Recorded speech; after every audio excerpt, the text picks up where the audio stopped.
Last episode ended on this: Mercury on the wheel, a backward loop traced through three signs, a question, and that was the promise. Here's the explanation. Mercury retrograde is one of the most searched topics in all of astrology, and for most people, the explanation they've heard stops at the name. This episode is what's actually happening. By the end of this video, you'll know three things: what Mercury retrograde actually is, the astronomy, why it produces an effect that feels real even though Mercury isn't moving backward, and what the astrological tradition actually does with the period, which is less dramatic and more useful than the meme suggests. Here's what most people have heard about Mercury retrograde: don't sign contracts, don't make big decisions, technology breaks, communication goes haywire, your ex comes back, blame Mercury. Some of that is rooted in something real, but the frame, Mercury doing something bad, things go wrong, a period to hide from, is not where astrology actually starts with this. And before the interpretation, there's the astronomy, because Mercury does not move backward. Nothing in the solar system moves backward. That's not how orbit works.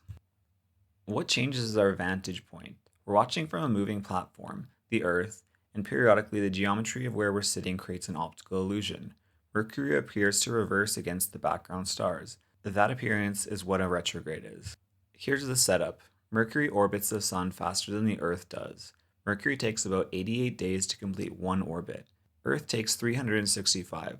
Mercury moves through the whole solar system in the time it takes Earth to cover roughly a quarter of its path. Because Mercury is on a faster inner track, it periodically catches up to Earth, passes alongside us, and pulls ahead. And here's where the geometry matters. From our position on the moving Earth, we are measuring Mercury's position against the distant background stars. While Mercury is approaching and passing us, its apparent position against those stars begins to move backwards. Not because Mercury reversed, but because our line of sight to Mercury is changing as we move relative to it. Mercury is still going the same direction in its orbit, we are still going the same direction in ours, but our changing line of sight traces a backward arc against the background sky. Watch the diagram. Two colors. Blue steel is true orbital motion, what Mercury and Earth are actually doing in space. Copper amber is apparent motion, what we see from Earth as a result. The planets keep moving forward in blue, the apparent path loops backward in copper. Both are real in their own sense, but only one of them involves Mercury actually reversing. There's an analogy that makes this concrete. You're on a highway, you're in the left lane moving at 60 miles an hour. A car in the right lane is alongside you, also moving forward, but at 70.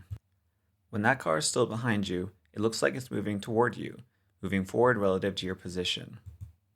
When it's right beside you, for a moment, it appears almost still relative to you, even though you're both moving fast. When it pulls ahead, it appears to slide backward against the fixed background, the trees, the buildings, the road signs. Even though the car is still going forward at the same speed, that apparent backward slide is the retrograde. You didn't reverse, the other car didn't reverse. The relative motion between two moving objects measured against a fixed background produced an illusion. Against the background of the zodiac signs, Mercury traces a specific path during a retrograde cycle.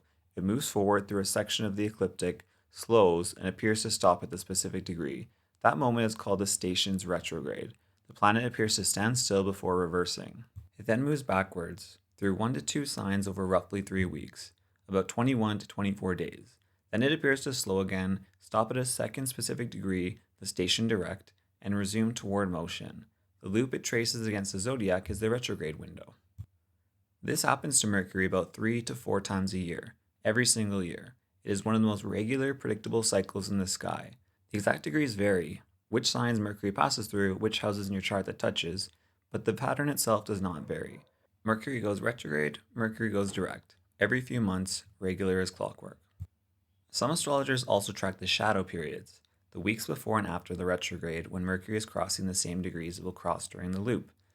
That's a more detailed layer, and it's worth knowing it exists, but the core model is station retrograde, backward window, station direct. Okay, so we have an optical illusion. A predictable regular optical illusion happens 3 to 4 times a year. Why does astrology care about it? Why does it feel like something real to so many people? Mercury, in the astrological tradition, governs the domain of communication: how you think, how you speak, how you schedule and travel and negotiate, the messenger functions, the things that connect you to other people and your own mind. The tradition tends to treat the retrograde window as a period oriented towards reviewing and revisiting rather than initiating. The re words, review, revise, reconsider, reconnect. Slow down, double check, revisit things that were left unfinished. Not a period to hide from, a period with a particular direction. The reason this holds up as a usable frame, even acknowledging the backward motion is an illusion, the cycle is real and regular cycles can be used. Farmers use the seasons, businesses use quarterly cycles. The retrograde's regularity, predictable start date, predictable window, predictable end, makes it a coherent, reoccurring checklist. When Mercury is about to station retrograde, you can ask, are there conversations I've been putting off, agreements I haven't fully thought through, things that I started that aren't actually finished? The cycle gives a regular prompt. What it does not do, and what this episode would rather leave you with, is cause your laptop to die, ruin your relationships, or make the week unmanageable. The useful version of Mercury retrograde is a reoccurring, regular invitation to slow down and look back. The doom version of it makes you afraid of a geometry problem. Right now, whatever day you're watching this, you can check Mercury's current status in one place, the Today page on auguring.com. It tells you live whether Mercury is retrograde or direct at this exact moment. No chart required, no data entered, just the current sky. Answered. And if you want to go deeper, if you want to know which house Mercury is currently moving through in your own chart, which area of light this particular retrograde is landing in for you specifically, the Today page links through to your full transit view once you add your chart. The current sky is the same for everyone, but where it falls in your chart is different and specific to you. Okay, so 3 things. Mercury doesn't move backward. The backward motion is an apparent effect created by Earth and Mercury moving forward at different speeds measured against the background stars. The illusion is real, the reversal is not. The cycle itself is real and regular, about 3 or 4 times a year, roughly 3 weeks at a time, predictable, repeating, and mappable.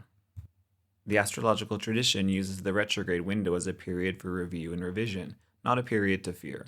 The useful frame is regular checkpoint. The doom frame is regular catastrophe. One of these is more accurate. Next episode is a different question. Let's say Mercury is retrograde right now. That's a transit, a current sky event. But some of you were born when Mercury was retrograde. That's a natal retrograde, a planet that was in apparent backward phase at the exact moment you were born. That's episode 12. It's a distinct topic from everything we covered today. Check out auguring.com to see Mercury's current status, link in the description, and subscribe so you don't miss episode 12.